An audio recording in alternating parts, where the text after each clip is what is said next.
Welcome to my channel AKSC. We learn, we grow. Please subscribe to my channel and click the bell icon to get future notification. Don't forget to hit the like button. Hello everyone, इस video में मैं discuss करने वाला हूं मोन्स process. मोन्स process nickel के extraction और उसके purification से रिलेटेड है। ये जो प्रोसेस है यहां जो हम फॉलो करते हैं ये थर्मल डिकम्पोजिशन प्रोसेस कहलाता है और ये बेस्ड है केमिकल एड्सॉर्प्शन पे। देखिए मोन जो है 1890 में ये प्रोसेस दिया। मोन ने जब ये प्रोसेस दिया तो वहां पे जो निकल सल्फाइड ओर्स थे उसको निकल ऑक्साइड में कन्वर्ट किया गया और निकल ऑक्साइड से हमें प्योर निकल मिला। तो सबसे पहले हम देखें कि ये जो प्रोसेस है ये कब दिया और किसने दिया।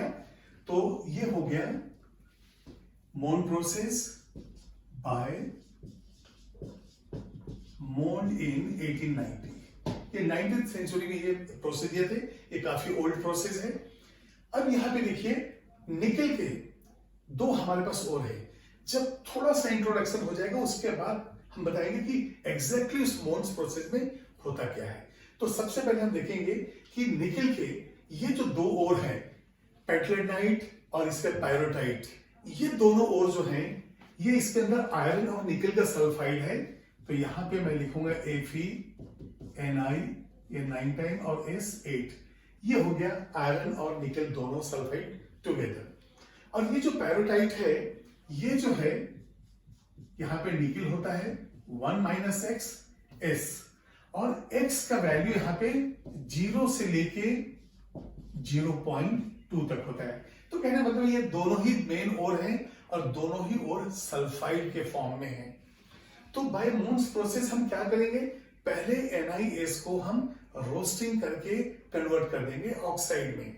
तो देखेंगे फर्स्ट, तो पहले तो एक लिख लेते हैं, it is the process to extract and refine nickel. मतलब दोनों चीजें, हम एक्सट्रैक्शन भी कर रहे हैं उसको रिफाइन भी कर रहे हैं। लेकिन वो पर्टिकुलर प्रोसेस जिसको हम मोन्स कहते हैं उसके पहले हमें जरूरी है कि जो सल्फाइड है उसको हम कर दें कन्वर्ट किसमें, ऑक्साइड में। तो यहां पे फर्स्ट, अब मैं इस कंपोजिशन को सिर्फ NiS लेके चलता हूं। First NiS is roasted to NiO। और रोस्टिंग क्या होता है, it is the process of heating the ore in presence of air below its melting point. तो सबसे पहले तो प्रेजेंस ऑफ एयर, ताकि सल्फर जो प्रेजेंट है वो SO2 में कन्वर्ट हो जाए, और बिलो इट्स मेल्टिंग पॉइंट, क्योंकि अबव द मेल्टिंग पॉइंट तो हम क्या लेते हैं स्मेल्टिंग, और कैल्सिनेशन रोस्टिंग दोनों ही जो है बिलो इट्स मेल्टिंग पॉइंट होता है। तो देखते हैं इक्वेशन क्या होगा। यहां पे हमारे पास निकल सल्फाइड है, ये ऑक्सीजन है, 2 टाइम्स NiS लेते हैं, हीट यहां हो रहा है, ये हमारा प्रोसेस है रोस्टिंग का, और यहां पे मिलेगा 2 NiO एंड प्लस SO2। ठीक है, तो 2 × 2 = 4 and 2 = 6, तो हम इसको लिख देंगे 3O2।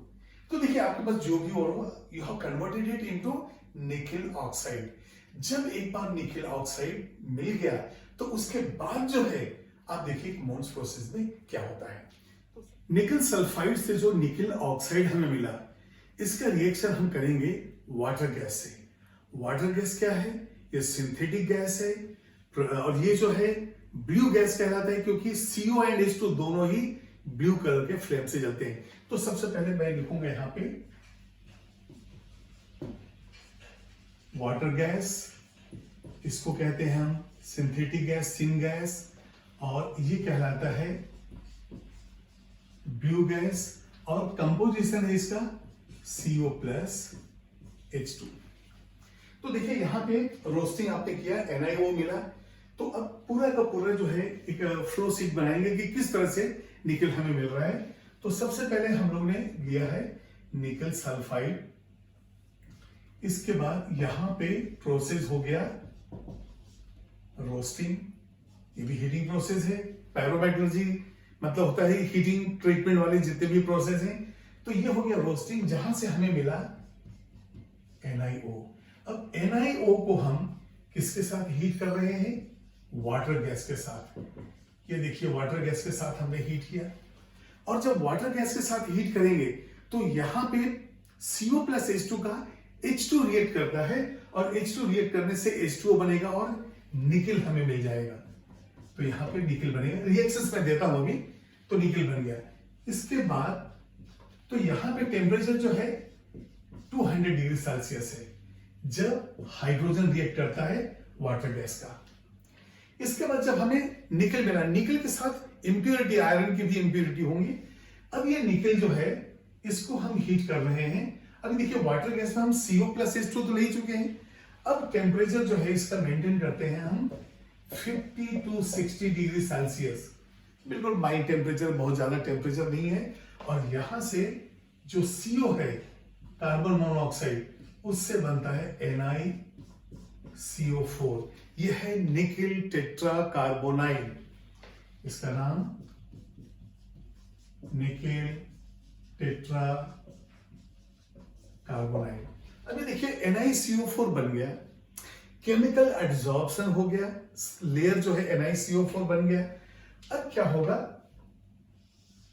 इसको हम हीट करेंगे, और अब जो टेम्परेचर हम लेंगे वो होगा 220 से 260 डिग्री सेल्सियस तक, करीब इतना टेम्परेचर। अब एक बार तो एड्सॉर्प्शन हुआ कार्बन मोनोऑक्साइड का निकल के ऊपर, अब इसका थर्मल डिकम्पोजिशन होगा। तो यहां पे लिखेंगे हम थर्मल डिकम्पोजिशन।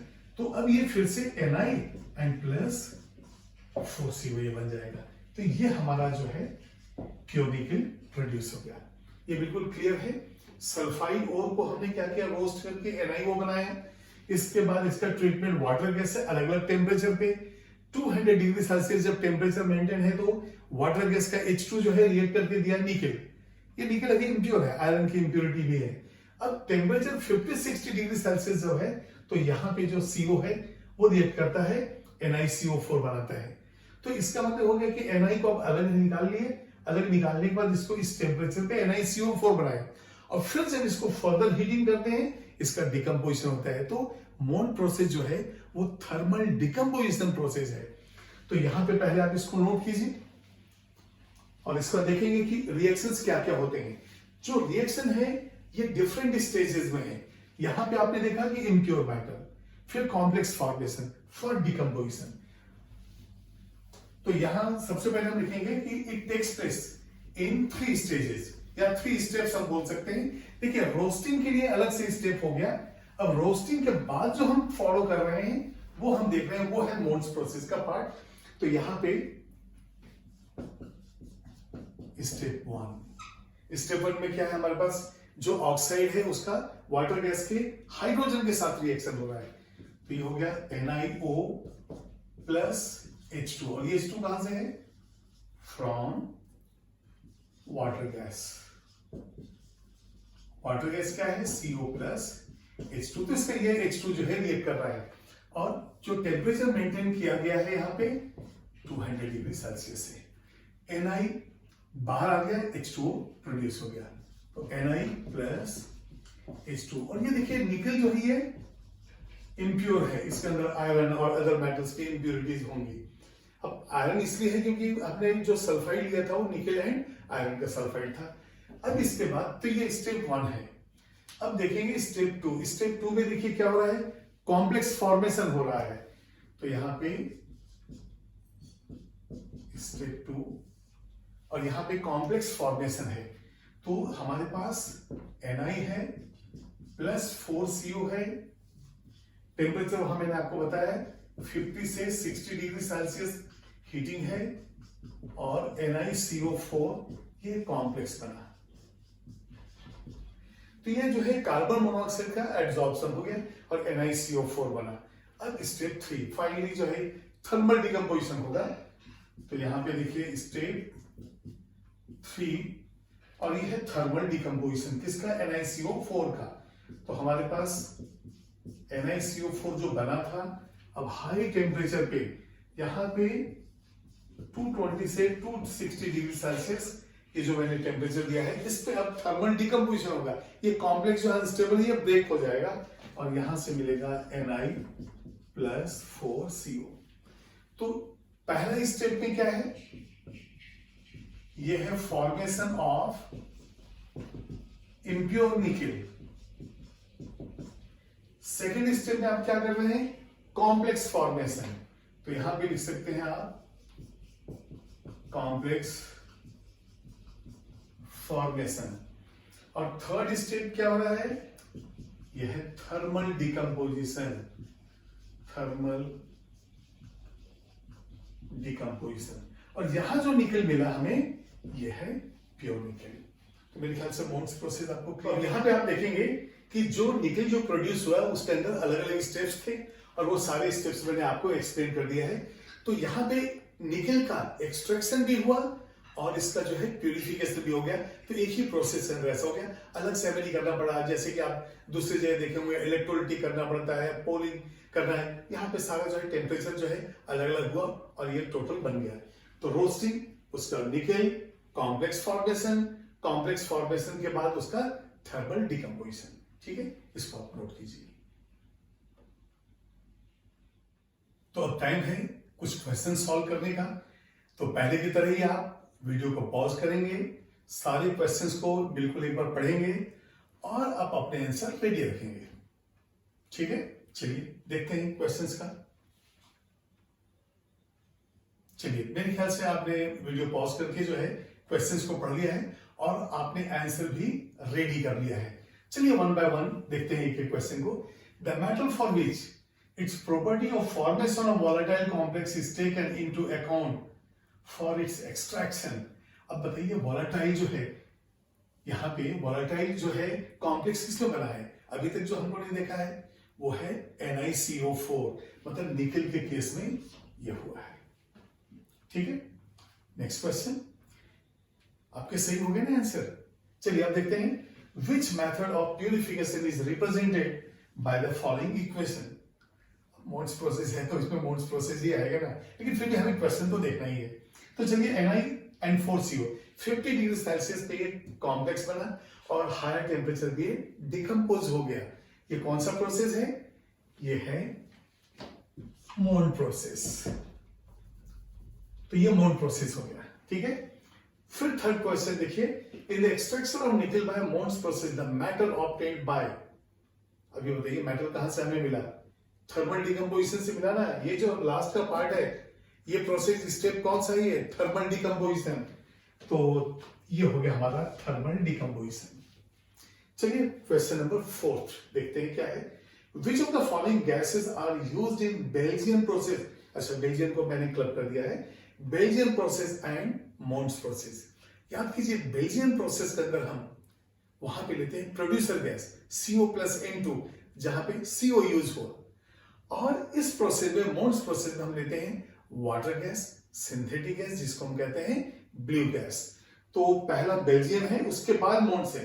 तो हमें आना चाहिए आंसर पहले प्रोड्यूसर, उसके बाद फिर वाटर गैस। इसका मतलब आपका आंसर हो गया फर्स्ट।